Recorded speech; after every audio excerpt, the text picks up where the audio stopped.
Start करने वाले हैं उत्तर प्रदेश जीके को। जैसा कि हमारे पास मात्र 20-25 दिन बचे हुए हैं और आप बिलीव नहीं करेंगे, हम इन पीडीएफों को मात्र 6-7 घंटे में कंप्लीट कर लेंगे, जितनी भी सर की पीडीएफ हैं। और सारा क्रेडिट मैं सर को ही देना चाहूँगा, क्योंकि उन्हीं का मटेरियल है और मैंने भी उन्हीं से पढ़ा हुआ है। बशर्ते आपको यहाँ फ़ायदा ये मिलेगा कि आप सारा रिवीजन बहुत ही जल्दी कर पाएंगे और वही मटेरियल आप यहाँ पढ़ पाएंगे, देख पाएंगे। तो ये आप पर निर्भर करता है कि आपको कैसे बेनिफिट लेना है। और बाकी सर ने कोर्स भी फ्री कर दिया है, तो आप डायरेक्ट भी वहाँ से पीडीएफ देख सकते हैं। बट आपको यहाँ वॉइस क्लिप भी मिल जाएगा, ताकि आप सुन पाएँ और चीज़ों को देख पाएँ और आपका जल्दी जल्दी रिवीजन हो पाए। तो हम स्टार्ट करते हैं। तो यहाँ पर जो सबसे पहले इसका नामकरण की बात कही गई है, ये तो सबसे पहले इसका जो नाम था 1836 में उत्तर पश्चिम प्रांत था। 1836 में। फिर 1877 में इसका नाम बदल के उत्तर पश्चिम प्रांत के साथ आगरा और अवध जोड़ दिया गया। फिर 1902 में संयुक्त प्रांत बनाया गया और संयुक्त प्रांत के साथ फिर आगरा अवध कंटिन्यू रहा। फिर आगे 1937 में फिर संयुक्त प्रांत कर दिया। तो यहाँ पर जो डेट इंपॉर्टेंट रह जाती हैं 1836, 1877, 1902 और 1937। तो उत्तर पश्चिम प्रांत, फिर उत्तर पश्चिम प्रांत, फिर संयुक्त प्रांत, फिर संयुक्त प्रांत। पहले के दो में उत्तर पश्चिम प्रांत है और आगे के दो में संयुक्त प्रांत हैं और बीच में आगरा अवध है। ठीक है, ऐसे याद कर सकते हैं।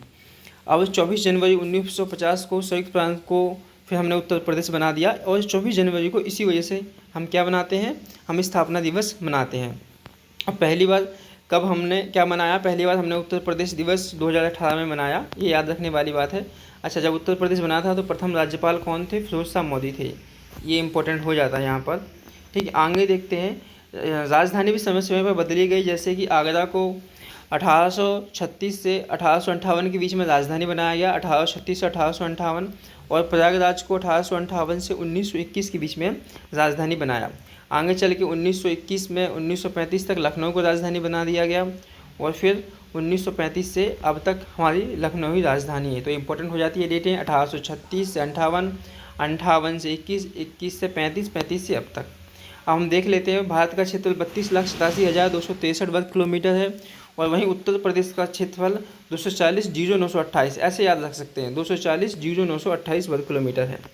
अच्छा, अब हम बात करें तो देखें तो ये अपने उत्तर प्रदेश से कौन कौन से जिले टच में होते हैं। तो सबसे पहले देखेंगे, इधर मध्य प्रदेश होता है, फिर छत्तीसगढ़, फिर झारखंड, फिर बिहार, यहाँ पर हो जाता है नेपाल, और फिर उत्तराखंड, फिर हरियाणा, फिर राजस्थान और इधर ऊपर हिमाचल प्रदेश भी है। तो ओवरऑल 8 राज्य, कितने, 8 राज्य, एक केंद्र शासित प्रदेश और एक देश टच होता है। ठीक है, ये इंपॉर्टेंट हो जाता है यहाँ पर। और बाकी आगे देखते हैं कि इसका जो जब गठ विभाजन हुआ था उस समय इसका क्षेत्रफल 294 था, इतना याद रखें, 294, 411। उत्तराखंड का जो गठन हुआ था 9 नवंबर 2000 को हुआ था और 13 जिलों के साथ हुआ था। और क्षेत्रफल की दृष्टि से देखें तो उत्तर प्रदेश का चौथा स्थान आता है, जो कि भारत के कुल क्षेत्रफल का कितना है, 7.33% है। ठीक है, और अब अगर हम देखें भाई, राजस्थान पहले नंबर पे है और मध्य प्रदेश दूसरे नंबर पे है और महाराष्ट्र तीसरे नंबर पे आता है। इनका क्षेत्रफल याद रखना है, यानी क्षेत्रफल की दृष्टि से उत्तर प्रदेश चौथा बड़ा राज्य है। और हम देखें क्षेत्रफल की दृष्टि से उत्तर प्रदेश का सबसे बड़ा जिला है लखीमपुर खीरी। आप मैप में देख सकते हैं, लखीमपुर खीरी ये रहा।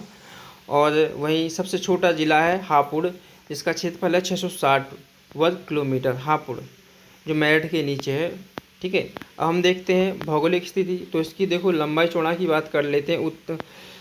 इसका जो अपन देखें पूर्व से उत्तर से दक्षिण देख लें तो 240 किलोमीटर है और पूर्व से पश्चिम है 650।